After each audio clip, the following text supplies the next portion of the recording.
جی ناظرین کرام، بہت سارا آرٹیکل ہے جی. ایک آرٹیکل جی اس کا پال کریگ رابرٹ کا جو نائب وزیر خزانہ رہے ہیں امریکہ کے اور عموماً بہت اپنی اسٹیبلشمنٹ کے خلاف جو ان کی اپروچ ہے بڑی بڑی بولڈ اور بڑی سچی ہوتی ہے.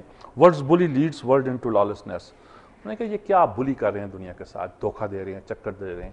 اب ایران کے پاس ہتھیار ہیں جی، اس پر اٹیک کرنا. پرانا کیس جو عراق میں بنایا تھا آپ نے، کہاں ہیں ہتھیار اس کے؟ آپ کی ساری ایجنسیاں 16 انٹیلیجنس ایجنسیاں یہ طے کر چکی ہیں، بنا چکی ہیں کہ وہ ہتھیار بنانے کے پوزیشن میں نہیں ہے، ایٹم بم بنانے کی.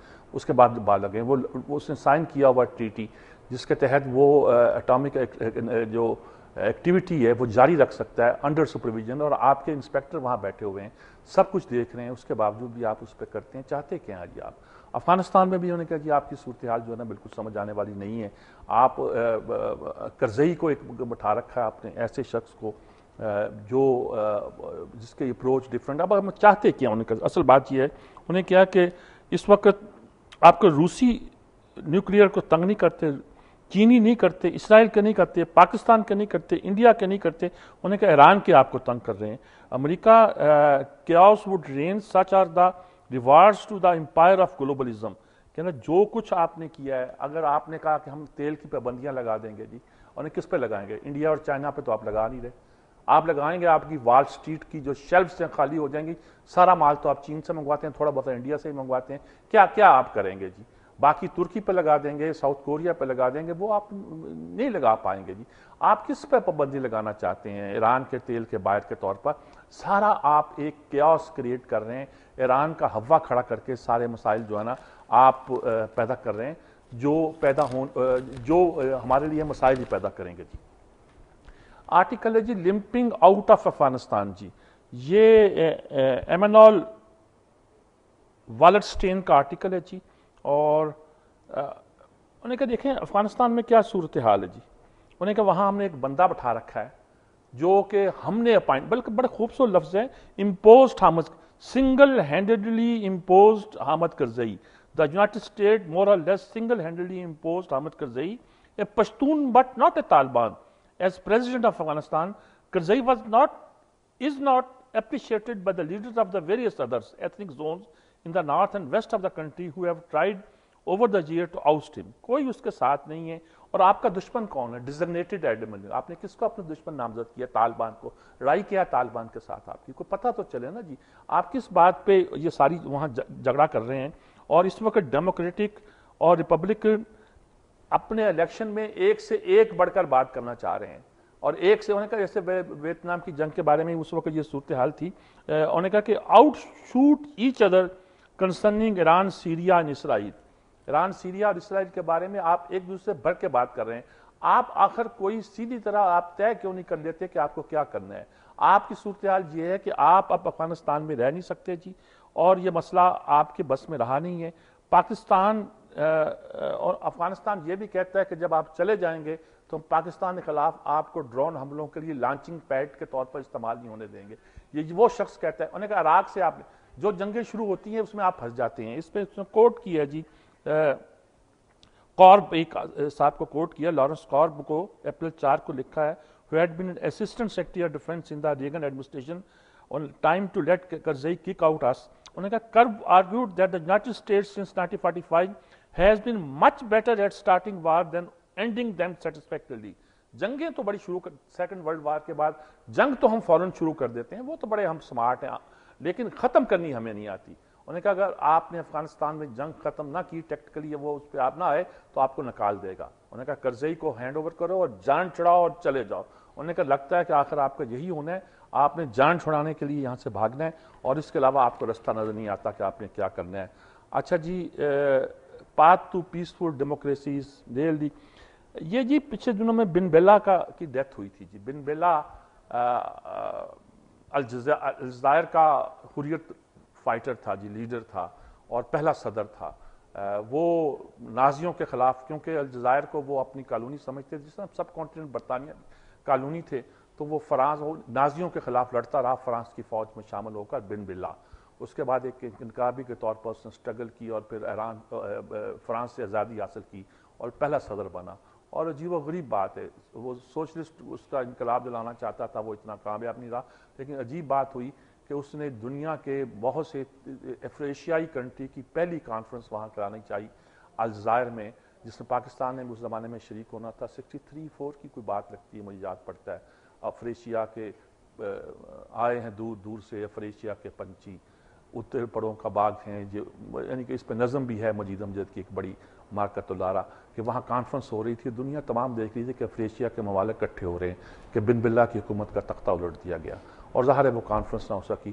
پھر بن بلہ قید میں رہا، بومدین اس کا ہی ساتھی تھا، اس نے قید میں رکھا کئی سال، پھر رہا بھی ہوا، پھر یہ اسلامی کاموں کے لیے ڈٹ گیا، اور 95 ایئرز کی ایج میں اب اس کی ڈیتھ ہوئی ہے، یعنی کہ ایک نازیوں کے خلاف لڑتا رہا، پھر ایک آزادی کی تحریک فرانس کے خلاف بھی اس نے جدوجہد کی، پھر ایک لیفٹ کا انقلاب لانے کی کوشش کی، پھر نکل گیا، الیکشن بھی لڑا بعد میں اس نے، اور یہ ایک پوری کہانی ہے۔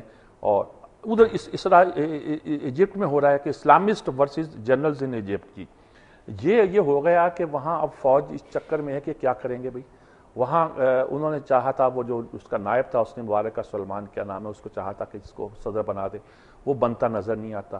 اب انہوں نے سوچا تھا کہ پہلے ہم کریں گے اس کو کانسٹیٹیوشن بنائیں اور اس کے بعد صدر کا انتخاب کریں، ورنہ صدر آل پاورفل ہے، وہ کانسٹیٹیوشن بن نہیں رہا جی۔ کانسٹیٹیوشن کے بارے میں کچھ سپریم کورٹ نے دے دیا ہے کہ وہاں کے کورٹ نے دے دیا کہ ابھی آپ یہ اسمبلی اس طرح نہیں بنا سکتی، یہ کرنے کے لیے آپ کو، تو انہوں نے کہا کہ وہ انہوں نے اخوان نے فیصلہ کر لیا وہ الیکشن لڑیں گے۔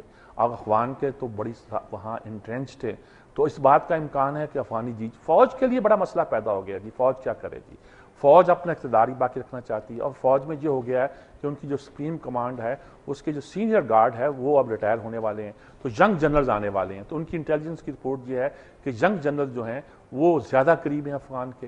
افغان کو بھی سلفیز کا مقابلہ ہے جو کہ زیادہ شریعت نافذ کرنا چاہتے ہیں، اور افغان ایک ماڈریٹ انداز میں فوج کے ساتھ چلا کے بڑا، تو وہاں کی ایک صورتحال جو پیدا ہوئی ہے وہ بہت ایک ڈیفرنٹ سچویشن ہے، جس پر بہت سی چیزوں پہ جب یہ چلیے آرٹیکل ابھی اس کو نظر انداز کرتے ہیں جی۔ اور ایک تو یہ آج آرٹیکل جو ہمارے عامر خاکوانی کا ہے، یہ ایک سابق گوریلا کمانڈر سے ملے ہیں، اور ان کا کہنا ہے کہ جو بات وہ بندہ جانتا ہے جو میدان عمل میں رہا ہو وہ ڈیفرنٹ ہوتی ہے، کہیں ان سے ملاقات ہوئی ہوگی اور ایز اے جرنلسٹ نہیں ملے ہوں گے، اور کسی نے کہا کہ یہ ڈرامہ لکھنا چاہتے ہیں، اس نے کہا اسٹیٹ کیا ہے، اسٹیٹ کیا ہے، فوج ہے، اسٹیٹ کیا ہے، پولیس ہے، سرچ اسٹیٹ کیا ہے، انتظامیہ ہے، اور جب یہ کولیپس کر جاتی ہے، اور سمگلر بھی کہنا کہ ملکوں میں کیٹیگری میں شامل ہوتے ہیں، طاقتور شخصیات بھی اسٹیٹ میں شامل ہوتی ہیں، اور جب یہ کولیپس کر جاتی ہے تو پھر یہ ادارے جارحیت کے بجائے دفاعی پالیسی پر چلے جاتے ہیں، اور وہ پھر اس وقت جو گوریلا ہوتا ہے وہ جیتتا ہے، یعنی جو وارفیئر لڑ رہے ہیں، طالبان لڑ رہے ہیں، یہ اسٹیٹ کو کمزور کرنا چاہ رہے ہیں نا، تو اسی کی ایک پورا ایک گوریلا اسٹریٹجی حکمت عملی کیا ہوتی ہے، ایک گوریلا کمانڈر سے غالباً انہوں نے یہ باتیں کی ہیں اور اسی کو بیان کیا، اور آج کے حالات کے مطابق کتنی ہے فرقہ وارانہ باتیں پیدا ہوتی ہیں، بہت سی چیزیں جو ہوتی ہیں وہ پیدا ہوتی ہیں، ایک اچھا تجزیہ ہے۔ انتظار حسین کا کالم جی مجھے لگتا نہیں کہ وقت ہوگا میں اس کو سنا سکوں۔ ادبی نوادرات کے طور پر ڈاکٹر عبدالقدیر خان نے آج سیاست سے ہٹ کر لکھا ہے 2 کتابوں 3 کتابوں پہ، سب سے پہلے کلثوم سیف اللہ کی کتاب پہ، اور ان کی بہت تعریف کی ہے، ان کی وجاہت کی بھی اور ان کے سٹائل کی بھی، کہ وہ فلاں جگہ آئیں اور نیچے بیٹھ گئیں، وہ فرش پر ہی بیٹھ کر ان سے بات کرنے لگی، یہ کرسی بیٹھے ہوئے تھے، ان کے بھائیوں کی اسلم کھٹک اور یوسف کھٹک، اور ان کے میاں جن سیف اللہ صاحب جن کا جلدی انتقال، ان کے بیٹوں کی پرورش کیسے کی، اور سارا ان کی ڈیسنسی، شائستگی کی، پڑھا لکھا ہونا، اور پوری اس کی انہوں نے تصویر کھینچی ہے۔ پچھلے ان کی کتاب آئی تھی اس کا تذکرہ کیا ہے، ایک آدھ کتاب کا تذکرہ اور بھی کیا ہے، ماہر امراض قلب ہے ہمارے ڈاکٹر عبدالرشید سیال صاحب، پوشیدہ پر ایمان، فیتھ ان دا ان سین، غیب پر ایمان، آسان ترجمہ تو یہی اس کا ہوتا ہے، اس پہ انہوں نے بہت سی قرآن کی آیتیں اور بہت سے چیزوں کے حوالے سے بات کی، اور ایک اور کلیات مکتوبات فارسی غالب کی کلیات مکتوبات فارسی مرتب کی ہے مختار علی خان پرتو رہیلا نا جی، ہمارے مشہور دوہا نگاروں کی، تو ان کتابوں کا تذکرہ کیا ہے جی، اور ہمارے عرفان صدیقی صاحب کی آج دوسری قسط ہے، چونکہ قرارداد کے حوالے سے یہ اس کا تجزیہ کرتے ہیں کہ کیا کہ جو چیزیں سمودی گئی ہیں، اور یہ مطلب ان کے خیال میں تعریف کی ہے انہوں نے اس قرارداد کی بھی، اور تعریفی انداز میں مطلب ایک بیلنسنگ اس پہ ویو دیا جی۔ ایک آرٹیکل جی میں سرسری سا تذکرہ کرنا چاہتا ہوں fitting the art of the deal into Ramadan and Friday prayer. انہوں نے کہا کہ بندہ بیٹھا ہوا ہے 27 سال کا, وال اسٹریٹ میں بیٹھا ہوا ہے, وہاں وہ بیٹھا ہوا دیکھ کے کام کر رہا ہے, نہ کسی کو ملتا ہے, نہ سوشلائز کرتا ہے, نہ کچھ اور کرتا ہے, اور اس کی پانی بھی نہیں پیتا, کہنا شراب راب تو نہیں پیتا, چائے بھی نہیں پیتا, پانی بھی نہیں پیتا, اور کولڈ ڈرنک کچھ نہیں لیتا. وجہ کیا ہے؟ بعد میں کہا کہ اصل میں رمضان کا مہینہ اس نے روزہ رکھا ہوا ہے. تو مطلب اس کا ہے کہ مسلمان بھی آ رہے ہیں. پھر ایک خاتون کا تذکرہ ہے, 2-3 چیزیں جو لوگ اوائڈ کرتے ہیں. ایک پاکستانی کا بھی تذکرہ ہے, اس کا نام بھی کیا ہے, میں پاکستانی کا نام تو ان کا نام بھی ہے عائشہ جو کہ یہ تو وہاں ہے گولڈ مین میں کام کر رہی ہیں. لیکن ایک پاکستانی بھی ہے RBS کا علی اکبر. انہیں کہ سب لوگ جو ہیں مثلا کہتے ہیں کہ الکوہل کو اوائڈ کرو, کچھ تو کہتے ہیں محفلوں میں جائیں ایک عورتوں سے ہاتھ ملانا, اس کو جہاں عورتوں کا مردوں سے ملانا. لیکن وہ کہتے ہیں کہ ینگ جنریشن اب مسلمانوں کی ان اداروں میں بھی آ رہی ہے اور کام کر رہی ہے, اور کہتی ہیں اپنے کام کے ذریعے ایکسل کرو اور اپنے آپ کو ان چیزوں سے بتاؤ جن کو آپ سمجھتے ہیں کہ بچانا ضروری ہے. باقی جو کر سکتے ہیں وہ تو نیچرل ہوتا ہے. کال لیتے ہیں جی, بات کرتے ہیں. السلام علیکم جی. جی میر صاحب جی. ہیلو السلام علیکم جی. وعلیکم السلام. میر صاحب منصور بات کر رہا ہوں. جی منصور صاحب. میں ہفتہ 10 دن کوئی شادی پہ لگا کے آیا ضلع بکر میں. تو یہ وہ شہر ہے جہاں سے چودھری شجاعت صاحب وزیر اعظم بنے بلا مقابلہ جیت کے, اور پھر شہباز شریف صاحب بھی بنے وزیر اعلیٰ بلا مقابلہ جیت کے. تو اس شہر کی اندرونی حالت اگر آپ ذرا اس پہ دیکھ لیں, اور جو خاص کر وہاں سے جو روڈ ڈیرہ اسماعیل خان کو جاتی ہے, اس پہ وزیر اعلیٰ سے ذرا میری ریکویسٹ ہے کہ نظر ثانی کر لیں کہ اس کی حالت بہت خراب ہے. اچھا ان کو انہوں نے بلا مقابلہ منتخب کیا ہے کہ اس شہر کی حالت یہ کر دی اندرونی شہر. آپ دیکھیں ذرا جا کے. میرا خیال وہ سڑک کی بات کر رہے ہیں. یہ دیکھیے, یہ چلیے بہت سے مسائل سامنے آتے ہیں, ان کو دیکھنا چاہیے, غور کرنا چاہیے, اور ان کا نمبر بھی آپ کو ہم سے مل جائے گا اگر آپ کے لیے مسائل پیدا ہوں گے. سڑک کو دیکھ کے آئیں.